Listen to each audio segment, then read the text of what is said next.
네, 안녕하세요. 저는 하나금융투자에서 보험과 증권 섹터 담당하고 있는 이홍재라고 합니다.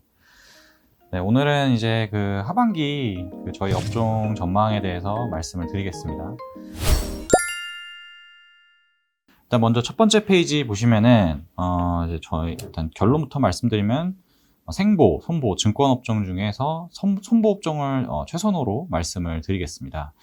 뭐 금리가 뭐 계속해서 이제 뭐 상승을 하고 있고, 그리고 뭐 향후에도 뭐 좀 지속적으로 상승할 걸로 전망되고 있는 만큼 그 직접적인 펀더멘털 개선으로 수혜가 예상되는 보험 업종에 대한 관심 계속해서 유지해야 된다라고 생각을 하고 있고요. 그다음에 실적 안정성이나 뭐 밸류에이션 등등 종합적인 관점에서는 뭐 생보 대비해서는 손보를 좀 더 선호한다라고 보시면 될 것 같습니다. 이제 그 그림을 보시면은 2016년부터 한 17년까지 금리 상승기를 보시면은 저희가 보험 수지 지표라고 볼 수 있는 이 합산 비율이 안정화가 되어 있었고요. 그에 따라서 외국인도 좀 의미 있게 좀 순매수를 했던 경향이 있습니다. 그리고 이제 2018년 정도부터 해서 금리 하락기를 한 3년간 겪으면서 저 선보사들의 어떤 보험 수지도 좀 악화가 좀 됐었고요. 그에 따라서 3년 동안 외국인은 줄곧 순매도를 하면서 주가 하락을 좀 부채질했던 경향이 있습니다. 하지만 최근에는 금리가 이제 바닥을 찍고 금리 상승기에 좀 접어들고 있고, 그리고 또 선보사들의 보험 수지도 또 안정화가 되고 있기 때문에 최근 연초에 좀 의미 있게 외국인들이 순매수를 전환을 했습니다. 그래서 향후에도 뭐 이런 어떤 보험 수지 자체는 안정화가 지속될 걸로 전망되는 만큼 이 금리 모멘텀만 있다면 외국인 매수세도 계속해서 유입되면서 주가도 긍정적인 흐름이 예상됩니다. 네, 일단 시장에서 손보사들의 어떤 수익성에 대한 우려는 크게 세 가지라고 보실 수가 있어요. 일단 첫 번째는 자동차 손해율이 굉장히 안 좋아지는 거. 두 번째는 이제 장기보험 쪽의 어떤 손해율 악화, 그리고 사업 비율 악화. 전체적으로 그 세 가지를 가장 크게 우려를 하시는데, 우려가 좀 과도할 필요는 없다라고 이제 말씀을 드리겠습니다. 그러니까 이 세 가지가 악화됐던 게 이제 그래프를 보시면 아시겠지만 2019년에 굉장히 안 좋았습니다. 뭐 자동차 손해율, 장기 사업 비율, 장기 위험 손해율 모두 다 엄청나게 크게 둔화가 됐었는데 이런 2019년의 상황이 재현되는 거 아니냐라는 우려가 있으신 것 같습니다. 하지만 뭐 그럴 가능성 매우 제한적이라고 판단을 하고 있고요. 일단 자동차 보험 같은 경우에는 보험료 인상 효과는 이제 2분기 중으로 아무래도 피크아웃 할 걸로 예상을 하고 있습니다. 이거가 의미하는 거는 자동차 손해율이 추가로 개선되는 그런 그림은 조금 어려울 것 같다라는 말씀을 드리는 거고요. 뭐 그렇다고 해서 뭐 갑작스럽게 자동차 손해율이 악화되거나 하지는 않을 걸로 예상을 하고 있습니다. 다만 이제 왼쪽에 이제 그래프 초록색 라인을 보시면 아시겠지만 원래 3, 4분기 그러니까 하반기에는 좀 자동차 손해율이 좀 둔화되는 계절적인 요인이 있습니다. 일단 뭐 여름에 휴가철이 있기 때문에 뭐 자동차 운행량이 증가하고요. 또 뭐 태풍이나 홍수 뭐 이런 어떤 뭐 장마 관련된 어떤 계절성의 영향을 받을 수밖에 없기 때문에 올해도 하반기는 자동차 손해율이 좀 계절성 수준의 어떤 둔화가 좀 예상이 되고 있습니다. 하지만 장기보험 수익성은 뭐 우려보다 뭐 굉장히 양호할 걸로 전망을 하고 있는데요. 일단 상반기에 자동차 손해율은 좀 둔화되지만 하반기에는 장기 사업 비율이 좀 개선이 되면서 전체적인 보험 수지는 안정적으로 유지될 걸로 예상을 하고 있고요. 장기 위험 손해율 같은 경우에는 보험료 유입 효과가 꽤 눈에 띄고 있습니다. 그래서 장기 위험 손해율도 아주 보수적으로 봐도, 그러니까 코로나가 완화가 돼서 청구가 급격하게 증가한다라는 거를 가정을 하더라도 YOY로 90bp 수준 둔화에 그칠 걸로 예상을 하고 있습니다.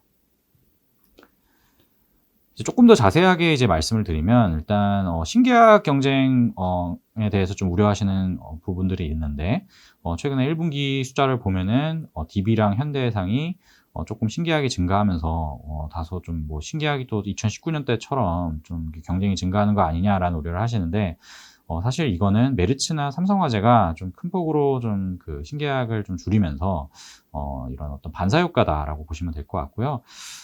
신계약 규모 자체가 뭐 크게 줄어들지 않는 거는 좀 한 2분기까지는 좀 유지될 걸로 예상을 하고 있습니다. 아무래도 7월 달에 이제 새로운 실손보험 출시되기 전에 좀 절판 이슈도 좀 있고요. 그래서 2분기까지는 회사들이 조금 신계약을 약간 규모를 유지하는 기조가 이어질 걸로 예상을 하고요. 다만 이제 하반기에는 좀 감소하면서 장기 사업 비율이 개선될 걸로 예상을 하고 있습니다. 이러한 신계약은 뭐 당장의 장기 사업 비율을 이렇게 크게 큰 폭으로 개선시키지는 못하지만 뭐 향후에 판매비 이연 한도 확보에도 긍정적이고, 또 2023년에 도입되는 IFRS 17 측면에서 봤을 때 CSM 쪽에서 긍정적으로 작용될 걸로 전망을 하고 있습니다. 또 하나 이제 장기 이제 손해율 같은 경우에는 우려보다 양호할 걸로 예상하고 있습니다. 그 이유는 일단 말씀드렸지만 위험보험료 증가 속도가 높아졌기 때문이고요. 일단 올해 1분기 위험보험료는 전년 대비해서 한 13%, 금액으로는 YOY로 한 4천억 정도가 순증을 했습니다. 근데 과거에 이제 제일 우려를 하시는 2019년에 위험보험료 유입 속도가 분기마다 전년 대비해서 한 2,700억에서 3천억 수준이었던 점을 감안을 하면은 한 2020년 정도부터 해서 한 3,500억 수준으로 올라오고, 또 올해는 또 한 4천억 정도로 이제 순증을 하고 있기 때문에 좀 이 보험료, 그러니까 그 분모 효과에 의해서 장기 위험 손해율이 안정적으로 유지될 수 있을 거라고 생각을 하고 있고요. 이거의 주요 배경은 물론 뭐 보험료 갱신 효과나 이런 부분도 있지만, 오른쪽 그래프 보시면 알겠지만 계약 유지율이 추세적으로 좀 개선되고 있는 효과가 존재한다라고 보고 있습니다. 이는 당연히 계약의 질이 좋아지는 거기 때문에 중장기적으로도 매우 긍정적인 요인입니다. 네, 생명보험 같은 경우에는 주로 2차 손익 쪽의 개선이 예상이 되고 있습니다. 실적의 어떤 질적인 측면은 손보 대비해서 조금 열의에 있다라고 보시면 될 것 같고요. 저희 또 채권 쪽에서 주신 이제 시장금리 전망을 가정을 했을 시에는 변액보증 손익을 4분기 변액보증 손익을 결정하는 시작금리는 전년 대비해서 플러스 58bp, 그리고 장기 평균금리는 마이너스 21bp를 기록할 전망입니다. 이제 각각의 민감도가 500억, 900억 정도로 이제 가정을 했을 때 올해 4분기 변액보증 손익은 한 1,000억 원 정도 양해 효과가 예상이 되고 있습니다. 물론 이거는 이제 4분기에 뭐 증시라든지 계리적 가정 변경에 따라서 조금은 상이할 수 있다라는 점은 말씀드리지만, 기본적인 톤은 만약에 현재 금리 전망을 가정을 했을 때는 분명 양해 효과가 예상이 된다라고 말씀드리겠습니다. 그리고 이제 하반기에도 투자 손익은 뭐 지난해 일회성 손실 소멸, 그리고 뭐 RBC 제도가 이제 6월부터 강화되는 영향으로 장단기 교체 매매 수요 계속되면서 채권 매각익 규모는 유지돼서 전년 대비해서 투자 손익은 조금 증가할 걸로 예상을 하고 있습니다. 네, 다음 증권 말씀드리겠습니다. 증권 일단 뭐 1분기에 이 고점은 다소 불가피할 걸로 예상을 하고 있습니다. 하지만 뭐 이후 흐름도 좀 준수할 걸로 전망을 하고 있는데요. 일단 1분기에 이제 일평균 거래대금이 33조 원을 기록을 하면서 좀 역대 최대치를 이제 기록을 했습니다. 근데 그 이후에 아무래도 조금 거래대금이 빠지면서 이런 영향은 뭐 2분기부터는 좀 불가피할 걸로 예상을 하고 있고요. 또한 이제 1분기는 오른쪽 그래프 보시면 알겠지만 원래 계절적으로 배당금이나 분배금이 확대되는 시기이기 때문에 뭐 1분기 대비해서는 2분기, 3분기, 뭐 4분기, 하반기에는 조금 둔화될 수 있다, 이렇게 말씀드리겠습니다. 하지만 브로커리지 지표가 어쨌든 뭐 지금 뭐 좀 떨어지긴 했지만 1분기 대비해서 20조 원대 중후반, 한 25조 원에서 한 28조 원 정도에서 하방이 좀 지지되고 있는 만큼 지난해 뭐 거래대금이 한 23조 원 수준이었기 때문에 올해도 브로커리지 수익은 양호할 걸로 전망을 하고 있고요. 그리고 또 시장에서 금리 상승하면서 뭐 또 채권 평가 손실 뭐 크게 발생하는 거 아니냐라는 이제 우려들을 하시는데, 지금 현재 금리 상승은 좀 장기물 위주고요. 단기물 같은 경우에는 변동성이 크게 확대되고 있지 않기 때문에 우려보다는 그런 영향이 크지 않을 걸로 예상을 하고 있습니다. 그리고 증권사들 실적을, 작년 실적을 보시면은 뭐 1분기에 ELS 관련된 손실도 있었지만 뭐 3분기, 4분기 뭐 계속 그 분기마다 뭐 사모펀드나 아니면 대체 투자 관련된 어떤 손상 같은 이제 일회성 손실이 좀 컸습니다. 뭐 4사 저희 이제 유니버스 합산으로 한 이것만 해도 한 1조 원 정도인데, 올해는 일단 뭐 사모펀드 같은 경우에도 회사별로 대부분 이제 일단락이 됐고, 코로나 관련돼서 이제 대체투자 쪽 손상은 뭐 더 이상 크게 확대되지는 않을 걸로 예상을 하고 있습니다. 그래서 이익 안정성은 상당히 개선될 걸로 예상을 하고 있고요.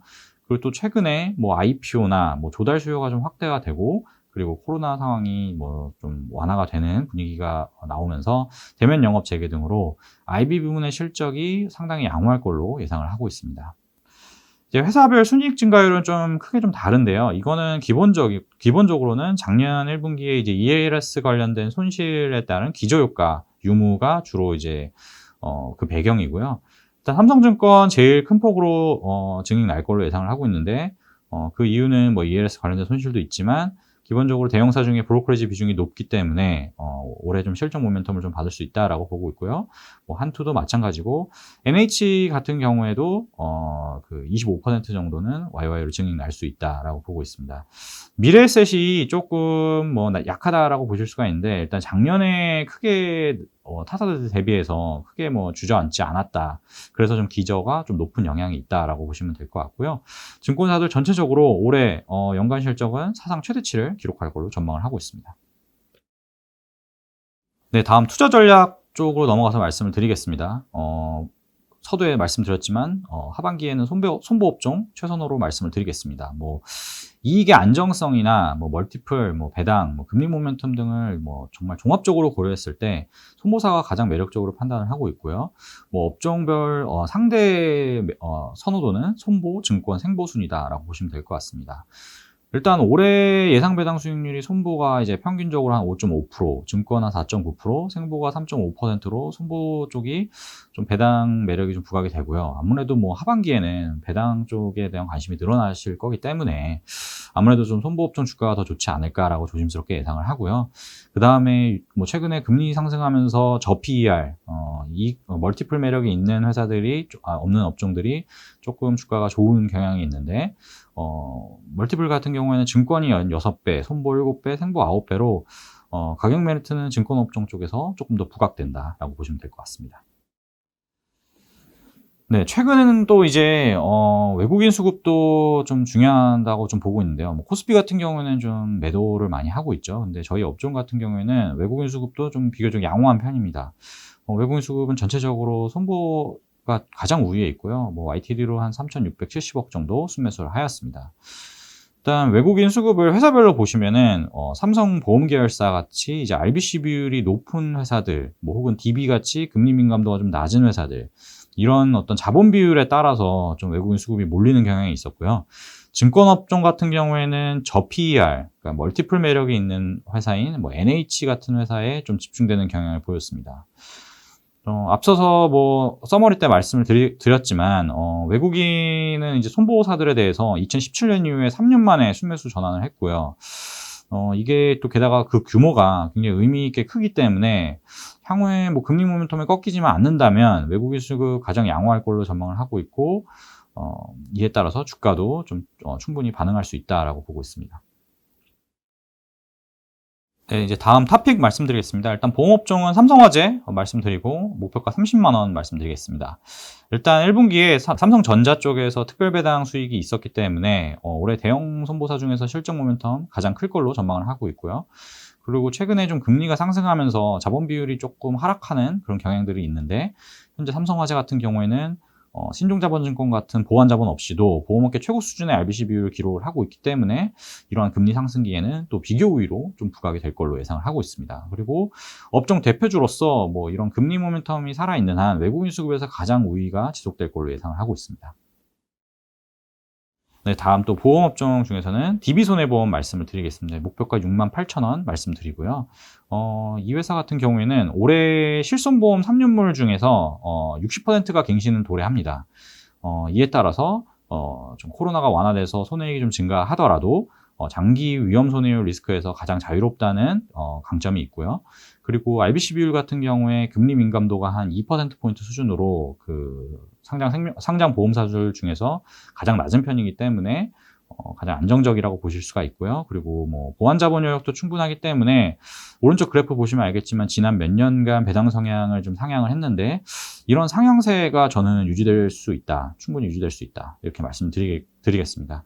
뭐 PBR도 0.5배, PER 5배, 배당 수익률 5% 정도로 뭐 가격 매력은 물론이고 배당 매력도 겸비하고 있기 때문에 관심 가질 필요 있다라고 말씀드리겠습니다. 네, 다음은 한국금융지주 이제 증권업종 탑픽으로 말씀드리는데요. 일단 한국금융지주는 금융지주이기 때문에 뭐 한두 증권뿐만 아니라 저축은행, 캐피탈, 뭐 파트너스 등등 다른 금융 포트폴리오가 상당히 견조합니다. 그래서 업종 내에서 최고 수준의 자본 효율성 ROE 19%를 기록할 걸로 전망을 하고 있고요. 뭐 작년 이에르스 손실이 있었지만 올해는 정상화되면서 한투증권이 실적 개선되고, 그리고 이제 뭐 코로나 관련된 충당금 부담 완화되면서 기타 비증권 자회사들의 실적도 굉장히 좋을 걸로 예상을 하고 있기 때문에 실적 모멘텀 충분하다라고 보고 있고요. 그리고 올해 하반기에 카카오뱅크가 이제 상장을 하게 되는데, 이에 따른 지분 가치가 또 부각이 되면서 주가 모멘텀도 충분하다라고 보시면 될 것 같습니다. 이것으로 이제 보험 증권 업종 하반기 전망 말씀을 드렸고요. 탑픽뿐만 아니라 뭐 다른 회사들도 충분히 좋은 회사들 많기 때문에 좀 관심 가지시면 좋을 것 같습니다. 이상입니다.